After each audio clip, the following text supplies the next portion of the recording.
आर्यन को गाड़ियों से खेलना बहुत अच्छा लगता। जब भी कोई नई दुकान देखता या कहीं घूमने जाता और वहाँ अगर खिलौनों की दुकान दिख जाए तो बस। मम्मी मम्मी मुझे वो कार चाहिए, येलो वाली। नहीं बेटा, तुम्हारे पास पहले से बहुत सारी है, अब एक भी गाड़ी नहीं। नहीं नहीं नहीं, मुझे चाहिए, मुझे चाहिए। रोते रोते कभी आर्यन जमीन पर लेट जाता तो कभी मम्मी की ढेर सारी डांट खाता पर खिलौना लेकर ही मानता। घर आने पर मन भर के गाड़ियों से खेलता, लेकिन उसके बाद वो खिलौनों को ऐसे ही बिखरा पड़ा रखकर कमरे में चला जाता। एक दिन मम्मी बाहर से आई और उनके साथ उनकी सहेली भी आई थी। आर्यन, देखो तो कौन आया है। लेकिन जब उस सहेली ने घर का वो हाल देखा, वो बोल पड़ी, ये क्या, हॉल किचन सब जगह खिलौने ही खिलौने। तुमने उसे खिलौने वापस अपनी जगह पर रखना सिखाया नहीं क्या? मैं जाती हूँ, फिर कभी आऊंगी। सहेली तो चली गई, पर मम्मी बहुत गुस्से में आती। उसने चिल्लाकर आर्यन को बुलाया। आर्यन, तुमसे कितनी बार कहा है अपने खिलौने जगह पर रखो। आज के बाद तुम्हें एक भी नया खिलौना नहीं मिलेगा। लेकिन आर्यन का उस पर कोई भी असर नहीं हुआ। मम्मी ने जितने खिलौने पड़े थे उसमें से आधे छुपा दिए। दूसरे दिन आर्यन ने खिलौने निकाले खेलने के लिए, पर उसकी फेवरेट कार नहीं मिल रही थी। मम्मी मम्मी, मेरी रेड वाली कार देखी और येलो जीप भी नहीं दिखाई दे रही, और वो बड़ी टैक्सी। मम्मी बोलो ना। पर मम्मी ने कोई जवाब नहीं दिया। आर्यन बाकी के खिलौनों के साथ खेलने लगा। खेलने के बाद फिर से खिलौने ऐसे ही छोड़कर अपने दोस्तों के साथ खेलने चला गया। मम्मी ने जब देखा तो उसे बहुत दुख हुआ। ये लड़का पता नहीं कब सुधरेगा, कुछ तो करना होगा। और मम्मी ने उस पे से आधे खिलौने फिर छुपा दिए।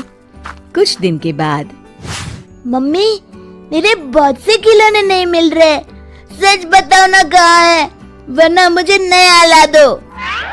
बेटा, मैंने पहले ही कहा था, अब तुम्हें एक भी नया खिलौना नहीं मिलेगा। जो खिलौने हैं उन्हें भी तुम ठीक से नहीं संभालते। तो मेरे पुराने खिलौने तो दे दीजिए।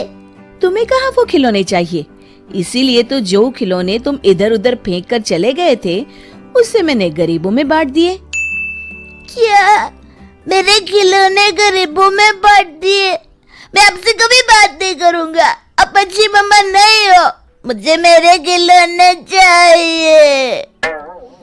तुम्हें तुम्हारे खिलौने चाहिए ना?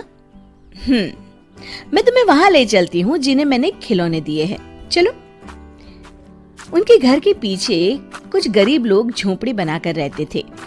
मम्मी आर्यन को वहां ले गई। वहां से आती हुई बदबू से आर्यन ने नाक बंद कर लिया। मम्मी, वहाँ कचरों के ढेर तो देखिए। छी, यहाँ कोई कैसे रह सकता है? बेटा बेटा, पैर संभाल कर, वो गटर का पानी है। ओह, कैसी गंदी जगह ले आई है मुझे। ये मेरी रिक्शा तेरी गाड़ी से टकरा गई। अरे जा जा, मेरे टेम्पो में तेरा सामान है, चल नुकसान भर। तुम लोगों ने सिग्नल नहीं देखा, चलो मैं पावती काटता हूँ। मम्मी, ये बच्चे क्या खेल रहे हैं और इनके हाथ में तो पत्थर है। हाँ बेटा, ये इन पत्थर को गाड़ी समझकर खेल रहे हैं। इन्हीं पत्थरों को कभी गुड्डे गुड्डिया बनाकर घर घर भी खेलते हैं, क्योंकि उनके माँ बाप के पास एक भी खिलौने के लिए पैसे नहीं है। और देखो, इतनी गंदगी में रहते हैं, फटे कपड़े, खाने को किसी का दिया बासी खाना, पर उनके चेहरे पर मुस्कुराहट देखी। हाँ मम्मा, सब हंस रहे हैं, सब खुश हैं। और तभी बच्चों का खेल खत्म हुआ। उन्होंने अपने पत्थर छोटे कपड़े में लपेटकर फटी हुई पैंट के साथ बांध दिए और सारे बच्चे हंसते खिलखिलाते वहां से चल दिए। देखा आर्यन, ये रास्ते के मुफ्त में मिले पत्थर जब उनके खिलौने बन गए ना, तो उन्हें कितने प्यार से संभाल कर वो वापस ले गए। और तुम बेटा? माँ, आज के बाद मैं तुम्हें कभी शिकायत का मौका नहीं दूंगा। मेरा लाडला बेटा, तुम्हारे खिलौने मैंने किसी को नहीं दिए, वहीं घर पर रखे हैं। चलो घर जाकर देती हूँ। शिक्षा, खुशी ज्यादा खिलौनों से नहीं मिलती, पर जो मिला है उसका अच्छा इस्तेमाल करने से और उन्हें संभाल कर रखने से मिलती है।